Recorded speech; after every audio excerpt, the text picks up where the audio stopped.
एक वो दौर था, एक आज का दौर है। अब लोग अपनी जमीन को वापस प्राप्त कर रहे हैं। यानी जो उनकी जमीन है, जो उनके पूर्वज के समय से, आज से नहीं है, पूर्वज के समय से कोई कब्जा करके रखे हुए हैं, लोग अब उसको वापस ले रहे हैं।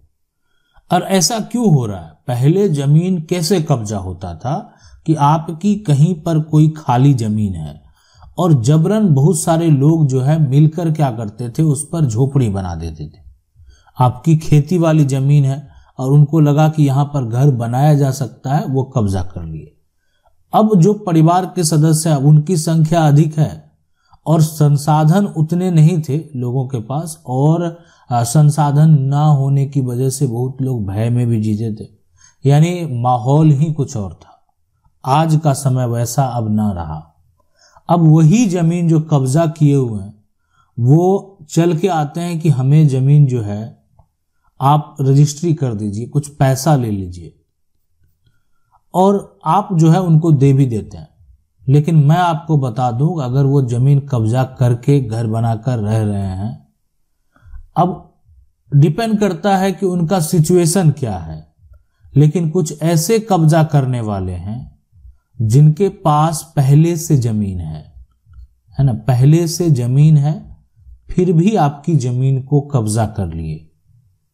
और जमीन कब्जा ऐसे नहीं हुआ। कुछ लोग जो कब्जा किए तो सरकार के द्वारा नियम, राज्य सरकार जो है, राज्य सरकार उनके लिए, जो भूमिहीन है, जो गरीब है, बेघर है, कहाँ रहेगा, उनके लिए नियम बनाए। देखें, आप जहां पर झोपड़ी बनाकर रह रहे हैं, रहिए, उस जमीन का डिटेल अपने जो ग्राम, एक तरह से जो पंचायत है वहां पर दीजिए।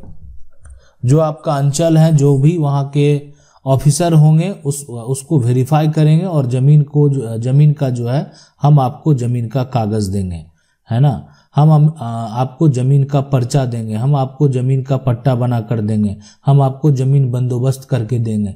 तो ये प्रक्रिया किया गया और इस प्रक्रिया में बहुत सारे लोग जो हैं गलत तरीके से, जिनका जमीन का पर्चा नहीं बनना चाहिए, उनका भी पर्चा बना लिए। ये बड़ा समस्या हुआ। तो जमीन का जो अगर कोई भी रसीद कटा रहा है तो आपको क्या करना है ना, कब्जा भी कर लिया है और जमीन का रसीद जो है ना, उसी के नाम से है। तो अब ये रसीद को आपको मान लेते हैं कि कैंसिल कराना है, रद्द करवाना है, तो आपको क्या करना पड़ेगा और कहाँ जाना पड़ेगा, किस प्रकार से आवेदन करनी होगी, कितना खर्च लगेगा, ये भी जानना भी जरूरी है। अगर आप जान लेंगे सारे प्रोसेस को तो आप उसको समझ पाएंगे कि आखिर अभी आपके पास क्या विकल्प है। एक विकल्प तो ये भी होता है कि कब्जा करने वाला खुद चलकर आता है, बोलता है जमीन आप हमको दे दें, जमीन की आप रजिस्ट्री कर देते हैं। और रजिस्ट्री करने तभी जाते हैं जब अभी जमीन का आप जो है पैसा ले लेते हैं, जो भी वो देने को तैयार हैं। तो ऐसे भी लोग कर रहे हैं। कहीं पर जो देखा जाए तो विवाद चल रहा है, अभी भी यहाँ पर विवाद जो है वो कोर्ट में चल रहा है। लेकिन वैसे व्यक्ति जिनके पास वर्तमान में, है ना, वर्तमान में वो जमीन है ना, और वो जमीन खरीदे हुए हैं, बहुत सारी जमीन है, फिर भी वो दूसरे की जमीन को कब्जा किए हुए हैं, दूसरे की जमीन का वो रसीद कटाए हुए हैं, तो उस केस में आखिर क्या करना चाहिए आपको, कैसे वो जमीन आप हासिल कर पाएंगे। तो अभी सबसे पहले तो ये जमीन आपकी है और आपके पास इसके पूरे कागजात हैं, लेकिन आपका रसीद नहीं कट रहा। रसीद ना कटने की वजह यही है कि आप सरकार को लगान आप नहीं दे पा रहे हैं, और इसका मुख्य कारण ये है कि उसको कोई और अपने नाम से करवा लिया, लेकिन कागजात आपके पास है। पुराना कागजात भी आपके पास है और नया कागजात भी आपके पास है। पहले आपकी जमीन का रसीद कटता था, अब उसमें कोई और जो है इन्वॉल्व हो गया, और वो हो सकता है कि वो पर्चा के आधार पर जमीन का रसीद कटा रहा होगा, है ना, पर्चा के आधार पर ये रसीद जो है कट रहा होगा। तो अब यहाँ पर करना क्या है, इस पर्चा को अगर आप रद्द करवा देते हैं तो उसका रसीद भी कैंसिल हो जाएगा। पर्चा रद्द कैसे होगा? पर्चा रद्द होने के लिए जो है आपको सिविल कोर्ट में जाना होगा। देखें, सबका पर्चा आप रद्द नहीं करवा सकते हैं, इस बात को आप समझ लीजिए। अब जो लोग मान लेते हैं गरीब हैं, बेघर हैं, सरकार उनको पर्चा दी हुई है, अब लेकिन उनके पास जमीन है, बहुत सारी जमीन है, वो जमीन खरीद रहे हैं। और मैं आपको बता दूं, जो आदमी पर्चा गलत तरीके से बनाया, पहले भी उनके पास जमीन था, जिस समय पर्चा बनाया गया उस समय भी उसके नाम से जमीन था या उसके पिता के नाम से जमीन था, तो उस केस में अगर उसके नाम से जमीन है तो नियम ही था कि पर्चा बनना ही नहीं चाहिए, वो उसी समय से पर्चा अवैध है। तो वैसे पर्चा का कोई मतलब ही नहीं बनता है अगर कोई बना लिया है तो। अगर किसी प्रकार से कोई ऐसा पर्चा है जो कि अवैध है, जिसका मान्यता नहीं है, तो जब उसका मान्यता ही नहीं है तो फिर वो वैलिड ही नहीं है। सीधी सी बात है कि जब पर्चा के लिए आदेश तभी दिया गया कि देखें भूमिहीन है, गरीब है, नहीं कोई उसके पास उपाय है, सरकार के द्वारा आप जहां रह रहे हैं पर्चा बना लिया गया। लेकिन आप पर्चा, आपके पास जमीन रहते हुए भी अगर कोई पर्चा बना लेता है तो उसका पर्चा मान्य नहीं होगा। तो हम उस वैसे व्यक्ति जिन से यही कहेंगे, आप अपना जमीन को बचाने के लिए जिनके नाम से, ठीक है आपके नाम से जमीन का रसीद कट रहा है, लेकिन सिर्फ रसीद कटने से आप जमीन का मालिक नहीं बन गए हैं।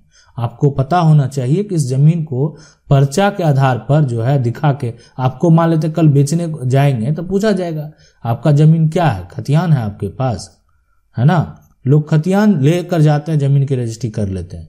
या आपके पास, आप किसी से खरीदे हैं तो आपके पास रजिस्ट्री है, आप सिर्फ रसीद लेकर जा रहे हैं, है ना, रसीद लेकर जा रहे हैं। तो सिर्फ अगर रसीद लेकर जाएंगे तो सिर्फ आप जमीन का कैसे प्राप्त हुआ, तो आप कहेंगे पर्चा से प्राप्त हुआ, तो आप जमीन को बेच नहीं सकते, इसलिए कि पर्चा आपको रहने के लिए दिया गया है, ना कि बेचने के लिए। आप इसीलिए बेचने पर रोक क्यों है कि साफ साफ यही है कि आप दूसरे की जमीन को कैसे बेच सकते हैं। आप अपनी जमीन बेच सकते हैं, दूसरे की जमीन नहीं बेच सकते। वो आपको जीवन यापन करने के लिए दिया गया, रहने के लिए दिया गया, इसलिए कि आप बेघर थे, आप जहां रह रहे थे वहां आपको जो है एक तरह से घर बनाने का आदेश दे दिया गया। तो आज अगर जमीन के जो मालिक हैं, अगर आप जो उनके नाम से पर्चा है आपका एक तरह से, आप अगर उसमें पक्का मकान बना रहे हैं, आपका पर्चा आपको पता है कि वैध है या अवैध है, आप, है ना, उस केस में आप जमीन मालिक से बात करके जमीन की रजिस्ट्री चाहे तो करवा सकते हैं। एक ये भी विकल्प है कि आपके कब्जे में है जमीन, मालिक जो है वो कुछ पैसे को लेकर अगर आपको रजिस्ट्री कर देते हैं तो आपको उतना बड़ा समस्या नहीं होगा। लेकिन अगर जो व्यक्ति अपनी संपत्ति को हासिल करना चाहता है, प्रॉपर्टी काफी कीमती है, अभी अगर उसका वर्तमान कीमत देखा जाए तो करोड़ों में है, तो अब संपत्ति मालिक जो है वो क्यों ना एक तरह से कानूनी प्रक्रिया में चला जाएगा कि फर्जी पर्चा बनाकर मेरा करोड़ों का जमीन हड़प लिया। तो ये कोर्ट के द्वारा भी, मान लेते हैं सिविल कोर्ट में ही अगर आप केस फाइल करेंगे, सभी को नोटिस भेजेंगे, सभी को तो जवाब मांगा जाएगा कि देखें आप ये किस प्रकार से जबरन जमीन कब्जा कर लिए। तो इसलिए अब किसी का जमीन का मान लेते हैं पर्चा भी बनेगा तो एक लोग बना लिए, दो लोग बना लिए, पूरा अगर एक तरह से ग्रामीण क्षेत्र के जितने लोग हैं सभी लोग अगर पर्चा बना लेंगे, वो भी एक ही व्यक्ति के नाम से, एक ही व्यक्ति का प्रॉपर्टी अगर उसमें चला जाएगा तो उस पर कार्रवाई तो होगी। गलत है, ऐसा नहीं है कि मान लेते सरकार को अगर किसी को जमीन देना है तो सरकारी जमीन भी है और साथ में सरकारी जमीन भी बंदोबस्त किया ही जाता है। साथ में सरकार के द्वारा नियम जो है समय समय पर बनाए भी जाते हैं कि जो लोग जहां रह रहे हैं वहां से उनको नहीं हटाया जाएगा, उनको जमीन बंदोबस्त करके जो है जमीन का पर्चा दिया जाएगा। तो बिल्कुल उनके लिए सही भी है, ताकि जो लोग बेघर हैं, जिनके पास जमीन नहीं है, उनको कम से कम रहने के लिए जमीन प्राप्त हो। लेकिन जिनके पास पहले से जमीन है, जिनके पास पहले से वो खेती कर रहे हैं, हो सकता है कि कहीं दूसरे जगह उनका मकान भी हो, फिर भी वो दूसरे की जमीन को जाकर जो है कब्जा कर लिए और उस पर भी एक आप कह सकते हैं टेम्परोरी जो है घर वो बना दिए, तो उस केस में इस तरह का पर्चा को आप जो है अगर आप उसके ऊपर कार्रवाई करेंगे तो इस तरह का पर्चा को आप रद्द करवा सकते हैं। अगर मान लेते हैं ये अभी हाल में ही पर्चा बनाया गया है और आपको पता है कि इस पर आपकी जमीन का कोई पर्चा बना लिया, तो आप जिला कलेक्टर के पास, जिला अधिकारी के पास भी जो है आवेदन करके, केस फाइल करके उस पर्चा को कैंसिल करवा सकते हैं। ऐसी कोई जरूरी नहीं है कि उसके लिए आपको सिविल कोर्ट जाने की जरूरत है। लेकिन मान लेते कब्जा कर लिया, लोग रह रहा है अवैध तरीके से आपकी जमीन को, मान लेते बेचने का भी प्रयास कर रहा है या कुछ ऐसा कर भी दिया है, तो उस केस में अगर आप एक्शन लेना चाहते हैं तो आप ले सकते हैं। और अगर आपकी जमीन बहुत कीमती है, बहुत लोगों ने उसको अवैध तरीके से कब्जा किए हुए हैं, तो आप उस पर जो है कार्रवाई कर सकते हैं और अपनी प्रॉपर्टी को वापस प्राप्त कर सकते हैं। आशा करते हैं वीडियो अच्छा लगा होगा। वीडियो को लाइक जरूर कर दें। चैनल को पहली बार देख रहे हैं, सब्सक्राइब करके जो बेल आइकन है उसको जरूर दबा लें। मिलते हैं अगले वीडियो में, तब तक के लिए जय हिंद।